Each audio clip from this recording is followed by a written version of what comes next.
So the processes which we have discussed so far are what? Isothermal process, adiabatic process, then isobaric and isochoric processes. We have different set of regulations which are governing those processes, as if like in isothermal process the temperature remains constant, in isobaric pressure remains constant, in adiabatic process there is no change of heat from system to surrounding, etc.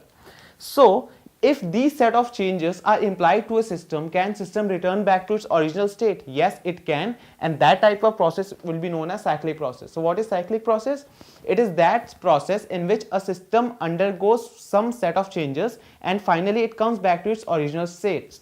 And so there will, what would be non-cyclic process? It will be that process which does not come back to its initial state after undergoing some set of changes. So if I have to draw in terms of PV diagrams, PV indicator diagrams, a non-cyclic process would be something like that. Suppose I am representing a non-cyclic process which has come from state P1 V1 to P2 V2. Now we all know that what type of change this is. We have already studied about the expansion in both adiabatic and isothermal, right?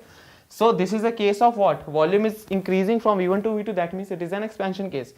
But the system stopped here, then and there at P2 V2. So what would happen? It is not going back to its original shape or original state. So in such kind of processes, the work done, so now what we are doing right now is we are calculating the work done in case of cyclic and non-cyclic processes. So in non-cyclic process, the work done would be the area under the curve.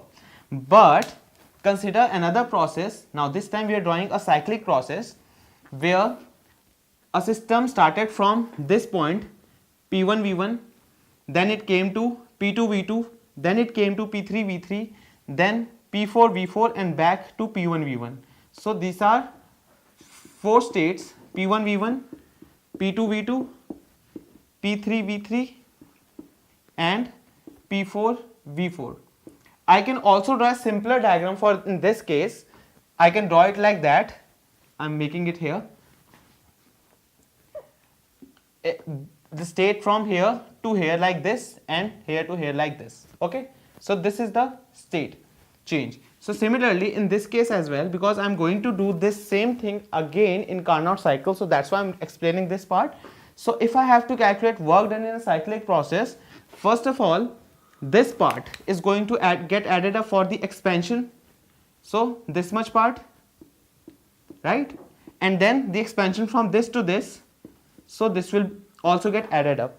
Now for compression, this part is going to get subtracted from this portion to this portion. That means this portion is going to get subtracted and this portion also, the compression case, is going to get subtracted. So what are you left with?